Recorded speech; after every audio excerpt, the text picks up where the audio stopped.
सुबह होती है शाम होती है, सुबह होती है शाम होती है, उम्र यूं ही तमाम होती है। और मौत से किसको रुस्तगारी है, मौत से किसको रुस्तगारी है, आज उनकी कल हमारी बारी है। और क्या ठिकाना है जिंदगानी का, आदमी बुलबुला है पानी का। भाई अभी सोमवार के दिन गालिबन 5 बजे तुर्की और शाम में जो भयानक जलजला आया और जो तबाही की एक दास्तान मुकम्मल तौर से रकम कर डाले, हजारों हजार लोग उस मकान के मलबे में दबकर जान तोड़ दिया, दुनिया से चल बसे। आज उन मुल्कों में 11-12 शहरे बिल्कुल शहरे खामोशा हो चुका है। मरने वालों पर कोई आंसू तक बहाने वाला नहीं, कोई खबरगिरी करने वाला नहीं है। खानदान का खानदान, गांव का गांव, शहर का शहर तबाह। अगर आप इंटरनेट से जुड़े हैं तो आप इसको राय आए दिन देख रहे हैं कि कैसे जलजला आता है। मेरे दोस्तों, जलजला आने की कैफियत को हमने देखा है मोबाइल के जरिए, तो रोंगटा खड़ा हो जाता है, थरथराने लगते हैं। मेरे दोस्तों और बुजुर्ग साथियों, हमें और आप को इस असबाब पर गौर करना है कि ये बलाए, ये कुदरती आफतें कहाँ से आती है और क्यों आती है, और सिर्फ हम ही पर क्यों आती है, हम ही पर क्यों आती है। हम अल्लाह के फरामीन पर अमल करने वाले हैं, है ना, नाम के और काम के नहीं है।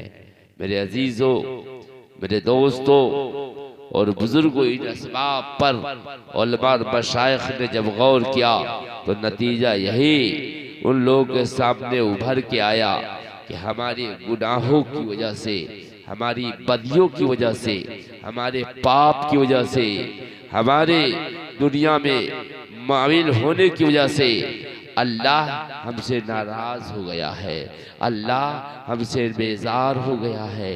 और अल्लाह जब नाराज हो जाता है तो कभी जलजला आकर आदमी को जमीन में धंसा दिया जाता है। अल्लाह की नाराजगी हमारे साथ इस कदर है कि आज हमारी आबादी तबाह बर्बाद हो चुकी है। मेरे भाइयों, मेरे दोस्तों, आपको मालूम है, आपको मैं बताता हुआ चलूं, अब्दुल्ला इब्ने अब्बास कहते हैं सरकारी दो आलम सल्लल्लाहु अलैहि वसल्लम की बारगाह में ये मसला पेश हुआ, या रसूल अल्लाह, बूढ़े लोग तो कुदरती आफात में दब जाते हैं और मर जाते हैं, लेकिन नेक लोगों ने क्या किया कि वो तबाह हो रहे हैं, वो बर्बाद हो रहे हैं, उनका माल, उनके जान सब तबाह हो गया। तो अल्लाह के नबी ने फरमाया, हाँ हाँ ऐसे ही होता है, नेक लोग भी बुरे लोग के साथ तबाह होंगे और नेक लोग तबाह होंगे। इसलिए कि बुरा जब बुराई कर रहा था, जब वो पाप कर रहा था, शराब पी रहा था, गुनाहों पर गुनाह करते जा रहा था, तो ये नेक लोग उसे कुछ नहीं कहता था, न उसे रोकता था, न उसे भलाई का हुक्म देता था। तो फिर अल्लाह का अजाब आता है और गुनहगार के साथ नेकोकार भी उसमें दब जाते हैं। मेरे भाइयों और बुजुर्ग साथियों, मेरे अजीजों, अल्लाह के नबी सल्लल्लाहु अलैहि वसल्लम दूसरे मकाम पर फरमाते हैं कि अल्लाह तबारक व तआला ने फरमाया, है मेरे फरिश्ते, फला शहर को पलट दो, पलट दो, उस शहर के तमाम इंसानों को दुनिया से खत्म कर दो। फरिश्ते ने अर्ज किया, ए रब्बे जुल्लाल, उसमें एक तेरा ऐसा नेक बंदा है जिसने एक लम्हे के लिए भी नाफरमानी नहीं किया है, पलक झपकने के बराबर भी आपकी नाफरमानी नहीं किया है, हमेशा फरमा बरदारी किया है, इबादत किया है, तस्बीह व तहलील में लगा रहता है। अल्लाह ने फरमाया उनकी इबादत से मुझे कोई सरोकार नहीं है, उनकी बंदगी और फरमा बरदारी मुझे पसंद नहीं है। जब मेरी नाफरमानी की जा रही थी, जब गुनाह कर रहे थे, तो वो आंखें बंद किए हुआ था, वो तस्वीर जरूर पढ़ रहा था, लेकिन गुनाहों को रोक नहीं रहा था, गुनाह को गुनाह नहीं कह रहा था। तो ऐसे लोगों को भी उनके साथ, गुनाहगारों के साथ उलट दो ताकि मुझे खुशी मिल जाए। आप ये मत समझो कि अच्छे लोग बच जाएंगे, नहीं, अच्छों के साथ अच्छे बुरों के साथ चले जाएंगे। हज़रत आयशा सिद्दीक़ा फरमाती है कि अल्लाह के नबी सल्लल्लाहु अलैहि वसल्लम फरमाते हैं कि अल्लाह ने हुक्म दिया कि एक शहर को बर्बाद कर दो जिसमें 18,000 मुत्तकी लोग रहा करते थे, परहेजगार तकवा शियार लोग रहा करते थे। अल्लाह तबारक व तआला ने कहा कि इस शहर को उलट दो। सहाबा ने अर्ज कहते, आयशा फरमाते या रसूल अल्लाह, 18,000 जहाँ मुत्तकी हो, परहेजगार हो, तकवा शार हो और आबिद जाहिद हो, ऐसे शहर को उलट देने का अल्लाह की तरफ से हुक्म मिला, ये समझ में नहीं आता है। अल्लाह के नबी ने फरमाया इस तरह के ये 18,000 खुद आबिद थे, इबादत गुजार थे, मुत्तकी थे, लेकिन इनके बगल में गुनाह हो रहा था, शराब का अड्डा चल रहा था, जुए का अड्डा चल रहा था, पाप हो रहा था, तरह तरह की बदियां हो रही थी, लेकिन ये कुछ बोल नहीं रहा था और ये उससे हाथ भी मिलाता था, उसके साथ खाता भी था। ये 18,000 मुत्तकी उनके साथ उठता था, बैठता था, उनके साथ चलता था, उनके साथ ताल्लुकात हमवार किए हुआ था। इसीलिए इस 18,000 मुत्तकी को भी उन गुनाहगारों के साथ समझ में आ रही है बात। तो हमको अल्लाह ने जो काम देकर भेजा उस काम से तो हम हट गए। कुंतुम खैरा उम्मतिन उखरिजत लिन्नास तामुरूना बिल मारूफ व तनहूना अनिल मुनकर व तु'मिनूना बिल्लाह। लोगों में जाहिर होने वाले तुम बेहतरीन उम्मत हो, इसलिए कि तुम भलाई का हुक्म देते हो, बुराई से रोकते हो और अल्लाह पर ईमान लाते हो, अल्लाह पर ईमान रखते हो। बताना ये है कि है हमारी आबादी में कितने लोग जो भलाई का हुक्म देते हैं? कोई है भलाई का हुक्म देने वाले? मियाँ अपने बेटे को नहीं रोक सकते हो, अपने भाई को नहीं रोक सकते हो, तो आप किसको भलाई का हुक्म दे सकते हो? बुराई से आप नहीं रोक सकते हो। न बेटे को नमाज पढ़ने का हुक्म दे रहे हो, बहुत बड़े आलिम हो, खुद नमाज पढ़ते हो, न बीवी नमाज पढ़ती है, न बेटा नमाज पढ़ता है, न बहू नमाज पढ़ती है, पूरा घर बेनमाजी है, ये खुद नमाजी बने हुए हैं। मेरे दोस्तों और बुजुर्ग साथियों, बताना चाहता हूँ कि अल्लाह ताला ऐसे लोग, ऐसे नमाजी से नाराज है, ऐसे मुत्तकी से बेजार है, ऐसे परहेजगार से बेजार है, ऐसे तकवाशार से बेजार है जो भलाई का हुक्म नहीं देते हैं और बुराई से नहीं रोकते हैं। मेरे दोस्तों, गुनाहों को गुनाह ही नहीं समझना है, बल्कि आगे बढ़कर उसको रोकना है। रोकने की तदाबीर हमें पैदा करना है। हज़रत यूशा बिन नून एक पैगंबर गुजरे हैं, अल्लाह ने फरमाया ऐ यूशा, आपकी उम्मत में से 1,00,000 आदमी को मैं हिलाक करूंगा। कै लाख आदमी को? 1,00,000। हज़रत यूशा बिन नून ने अर्ज किया ऐ रब्बे जुल जलाल, उसकी नौयत क्या होगी? तो अल्लाह ने फरमाया 80,000 नेक लोग होंगे। 80,000 और 20,000 गुनहगार को 80,000 नेक लोग हिलाक होंगे। हज़रत यूशा बिन नून ने अर्ज किया रब्बे जुल जलाल, गुनाहों ने, गुनहगारों ने गुनाह क्या, पाप किया, बदिया की, उसकी सजा तुझे दे रहा है, लेकिन ये नेक लोग जो 80,000 है, इन्होंने क्या किया? बात समझ में आ रही? तो अल्लाह ने फरमाया कि जब ये गुनाह वो 20,000 जो कर रहे थे तो ये 80,000 देख रहे थे, इनका चेहरा कभी बदला नहीं, इनका चेहरा सुर्ख नहीं हुआ, आंख लाल पीला नहीं हुई, ये उसको नापसंद नहीं किया, उसकी हाँ में हाँ मिलाता रहा। अल्लाह फरमाता है कि यूशा 80,000 ये नेकोकार उस 20,000 गुनहगारों के साथ हलाक किए जाएंगे। अल्लाह अकबर। मेरे दोस्तों, तो आज हमको सबसे जरूरी बात जो है वो ये है कि हमको भलाई का हुक्म देना है, तो हमको भला बनना पड़ेगा, हमको अच्छा बनना पड़ेगा, हमको नमाजी बनना पड़ेगा, हमको अमानत अदा करने वाला बनना पड़ेगा, हमको हक बात बोलने वाला बनना पड़ेगा। आज आबादी में जब इमाम साहब तंबीहात करे, इस्लाहात करे कुरान और हदीस की रोशनी में, तो उनको लोग निशाना बनाते हैं और उनको नहीं बख्शते हैं। तो आप लोगों को कैसे बख्शेंगे? उससे पहले आप बेहतर हो जाए, अच्छा हो जाए और इस्लाह करना शुरू कर दे।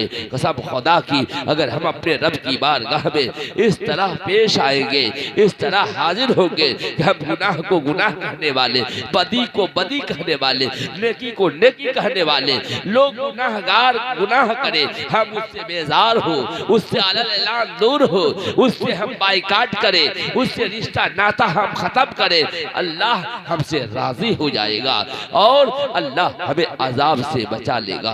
मेरे भाइयों, जो जलजला आया है वो जलजला तो आपके सामने इस वक्त मैं क्या बयान करूं। अल्लामा हाफिज कारी अयूब साहब के दादी का ये 40वां है।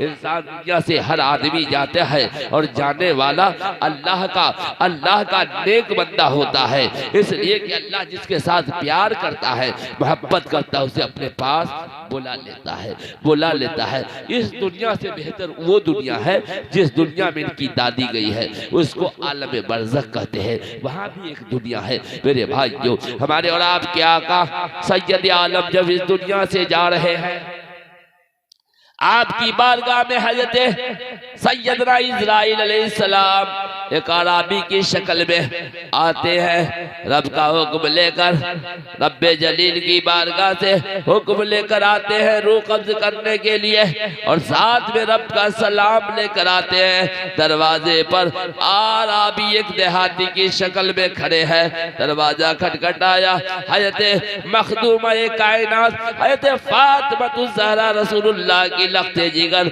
आगे बढ़ती है, फरमाती है कौन? आए अराबी हो, हुजूर से मिलने की तमन्ना लेकर आया हूँ।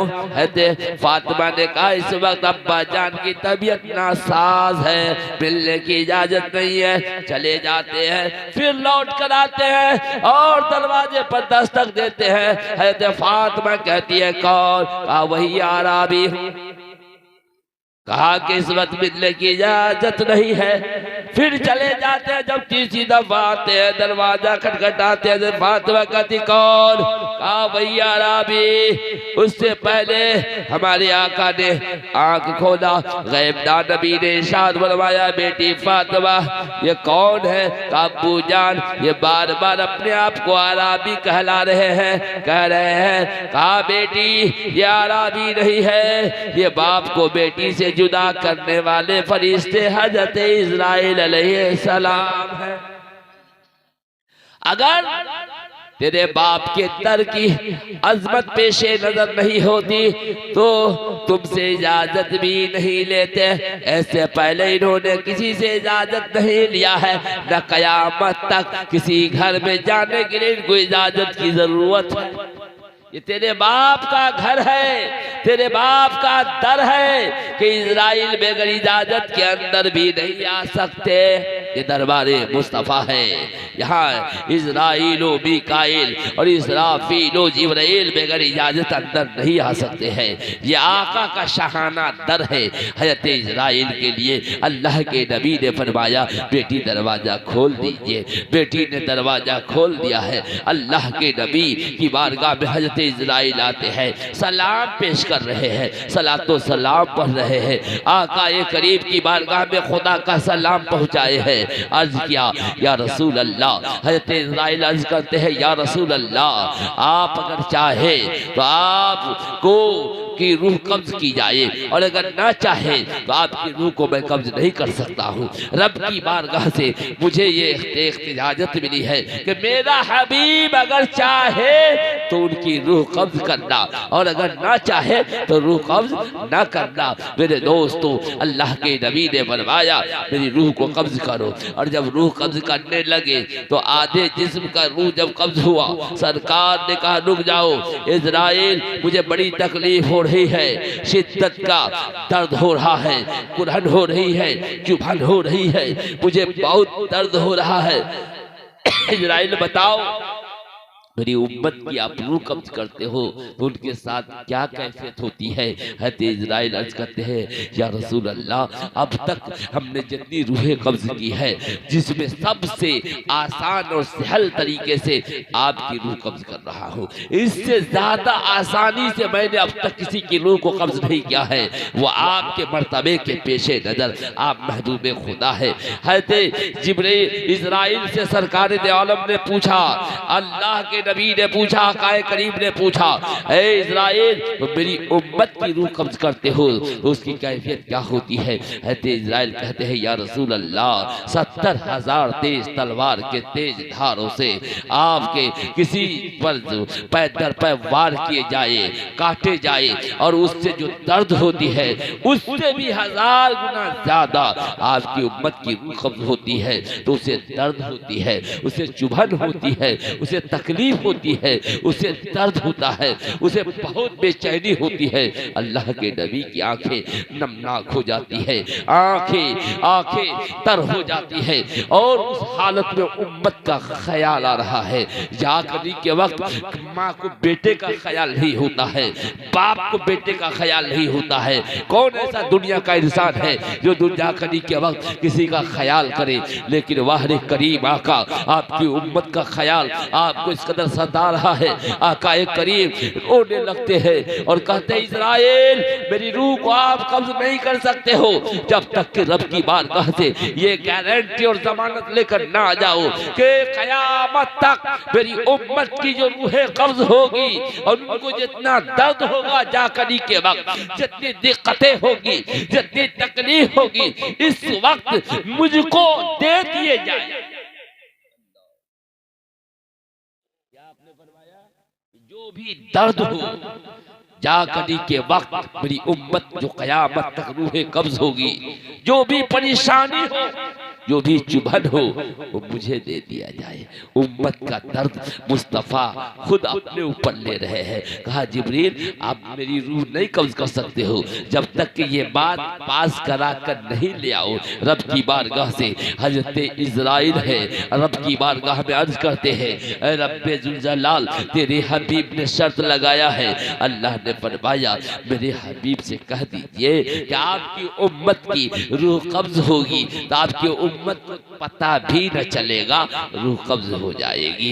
दर्द तो दूर की बात है, पता भी न चलेगा, एहसास तक ना होगा। ऐ मेरे हबीब आप इसमें परेशान ना हो, मेरा वादा है कि आपकी उम्मत की रूह कब्ज होगी, उनको एहसास तक न होगा। यही वजह है हमारी जमात के कारी रज़ीउल्लाह एक बहुत बड़े खतीब थे, वो तकरीर करते करते आपने देखा होगा, यूट्यूब पर भी दे सकते हैं, वमा अलैना इल्लल बलाग कहते हैं ऐ रज़ा ये अहमदी नूरी का फैज़ नूर है, हो गई मेरी गजल बढ़कर कसीदा नूर का। और तकरीर के दौरान उन्होंने ये भी कहा था यार मेरी तकरीर तो बहुत सुन चुके हैं, अब यूट्यूब पर सुनना मेरी तकरीर को, अब यूट्यूब पर सुनना। और वो शेर कह रहे हैं और वमा अलैना इल्लल बलाग, और रूह कब्ज हो जाती है। अल्लाह अकबर। अल्लाह के नबी की बारगाह में इज़राइल ने अर्ज़ किया था या रसूल अल्लाह अल्लाह का वादा है आपकी उम्मत की रूह कब्ज होगी, उनको पता भी नहीं चलेगा, रूह कब्ज हो जाएगी। दर्द तो बहुत बड़ी बात है, यही वजह है हम बंठन के जुमा पढ़ने जुमा की मस्जिद में जाते हैं, सजदे में रूह कब्ज हो रही है, कब्ज हो रही है, रुकू में रूह कब्ज हो रही है। हम होटल में चाय पीने जा रहे हैं, वही बैठे बैठे रूह कब्ज हो जाती है, पता भी नहीं चलता है, दर्द भी नहीं है, एहसास भी नहीं है। ये सब आसानियां हमारे और आपके करीम आका ने ऐसी फराहम कर दी है कि हमारे रूह कब्ज हो रही है, हमको पता नहीं।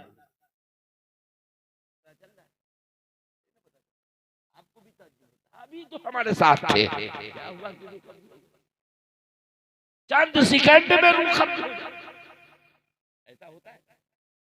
मुबारकपुर जिन दिनों में पढ़ रहे थे, वहाँ कई साहिबान को राजा मुबारक शाह मजीद में जुमा में सजदे में देखा इंतकाल कर गए हैं। अल्लाह अकबर। हमारा शायर नात पढ़ते पढ़ते दुनिया से जा रहा है, हमारा मुकर्री तकरीर करते करते जा रहा है। अब बताओ, इनको पता भी नहीं रूह कब्ज हो रही है, जिनको पता भी नहीं, दर्द तो दूध की बात है, एहसास तक नहीं हो रहा है, रूह कब्ज हो रही है। ये सब आसानी हमारे और आपके आका ने अपनी उम्मत से किस कदर प्यार किया है, किस कदर मोहब्बत किया है। यारो, ये तो जाकनी के वक्त की परेशानी को सरकार ने खत्म किया है, और कल कयामत के दिन पुल से रात जो बाल से ज्यादा बारीक है, उस पर जब गुजरने की बात आएगी, जो 50,000 बरस का रास्ता है, इतना बारीक रास्ता को तय करना बहुत बड़ी बात होगी। लेकिन आला हजरत, हमारे आला हजरत सुन्नियों की जान इमाम मोहम्मद रज़ा खान ने क्या शेर कहा है, पुल से उतारू राहे गुजर को खबर न हो, जिब्रील पर बिछाए तो पर को खबर न हो, जिब्रील पर बिछाए तो पर को खबर न हो।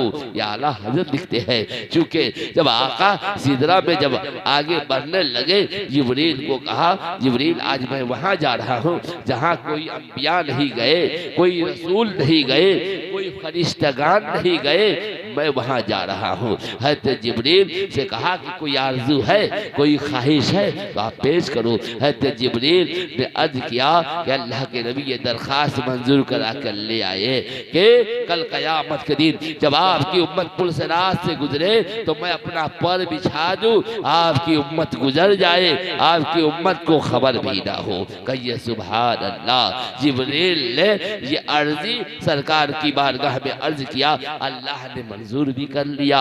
और जब कल क़यामत का दिन होगा, अल्लाह की तरफ से आवाज आएगी, जिब्रील कहाँ हो? वादे की तकमील का वक्त आ गया, अब उम्मते मोहम्मदिया पुल से रात से गुजरने वाली है, अपने पर को बिछाओ। जिब्रील को पर को बिछाना है, जिब्रील पर बिछाएंगे। यही वजह है अनस बिन मालिक ने सरकार की बारगाह में अर्ज किया था, या रसूल अल्लाह, आज हमसे आप इस कदर प्यार करते हैं, इस कदर मोहब्बत करते हैं, कल क़यामत के दिन अरबों खरबों लोग होंगे, उस हमा हमी में, उस भीड़ में कौन किसको देखेगा? कोई किसी को नजर आएगा?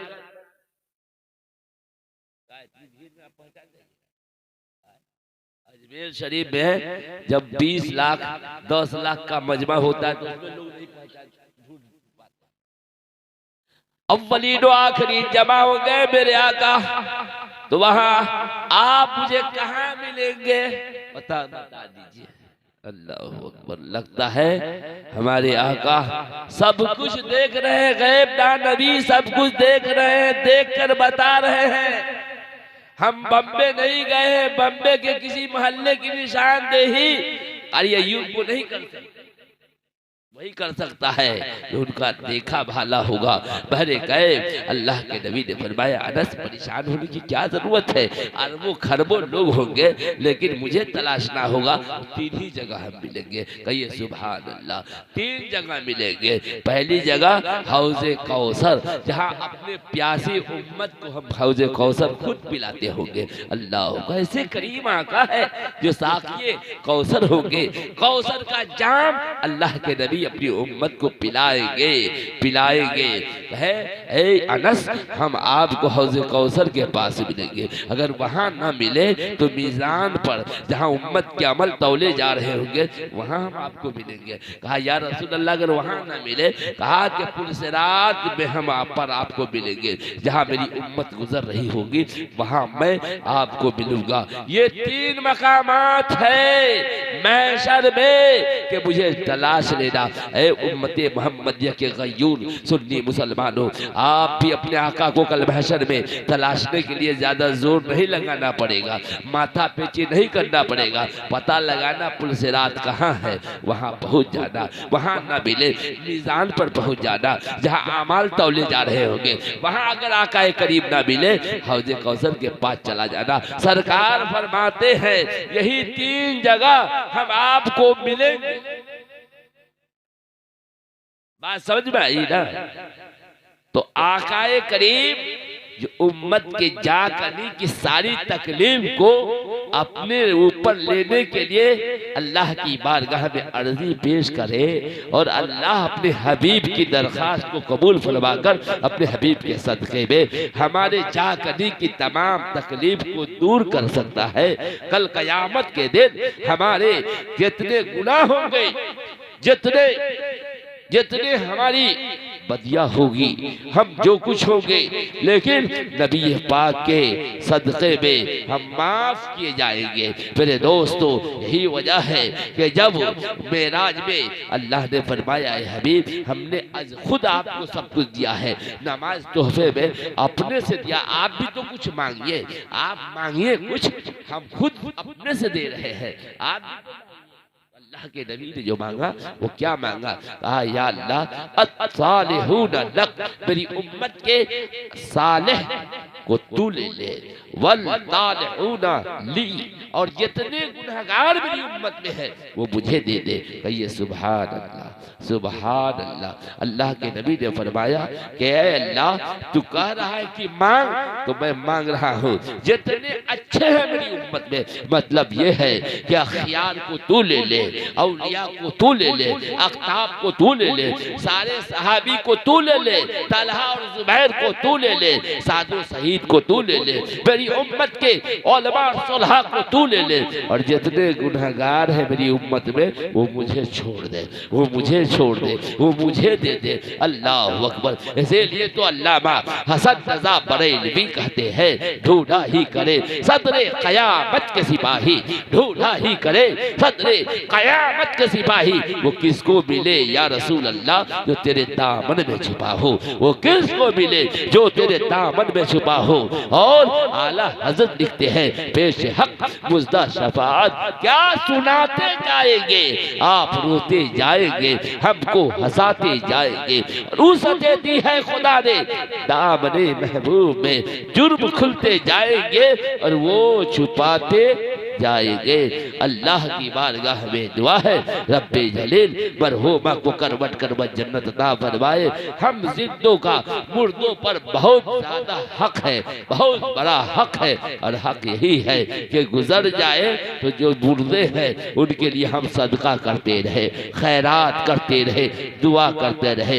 एक बुजुर्ग ने अपने एक करीबी मुर्दे को ख्वाब में देखा, पूछा कि मुर्दे ने पूछा कि यार कुछ दिनों से तुम्हारा तोहफा तहफ़ हमारे पास क्या बात भेज नहीं रहे हो।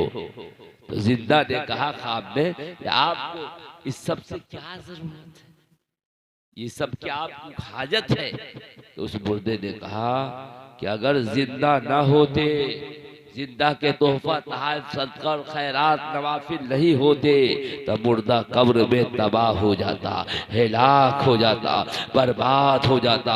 पता ये चला कि हम जिंदे ऐसे मुर्दे के लिए जो कुछ करते हैं, मुर्दा की कब्र से परेशानी अगर हो गई है तो खट जाती है, खत्म हो जाती है, खत्म हो जाती है, और उसके कब्र में नूर अल्लाह भरते रहता है, भर देता है। यहाँ तक कि हदीस शरीफ कि कल क़यामत के दिन एक बंदा इस हाल में उठेगा कि उसके सामने पहाड़ के बराबर नेकियां होगी।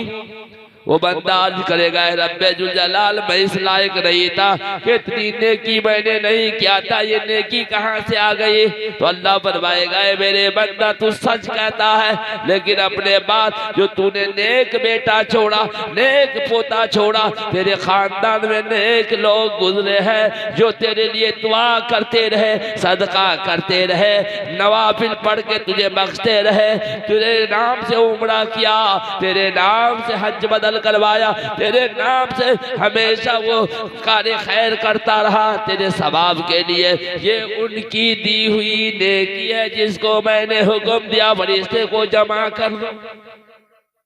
ये जिंदा का तोहफा है मुर्दे के नाम। कारी अय्यूब, इनके चचा, इनके वालिद, इनके भाई जाके तमाम साहबजादे मिलकर मरहूमा जो इनकी दादी दुनिया से चल बसी है उनके लिए जो तोहफा भेज रहे हैं मिलादुन नबी का तोहफा है। ये मिलादुन नबी तमाम खुदकारी खैर का मजमुआ है। इसमें नात खाने भी है, कुरान खाने भी है, फातिहा खाने भी है, तकरीर भी है, दरूद खाने भी है, सलाम खाने भी है। ये कहा जाए कि हर तरह का कार्य खैर इस मिलादुन नबी में है। मिलादुन नबी का तोहफा मरहूमा के नाम भेज रहे हैं। अल्लाह की बारगाह में दुआ है रब्बे जलील कारी अय्यूब की दादी को करवट करवट जन्नत अता फरमाए और उनके जात को बुलंद बनवाए।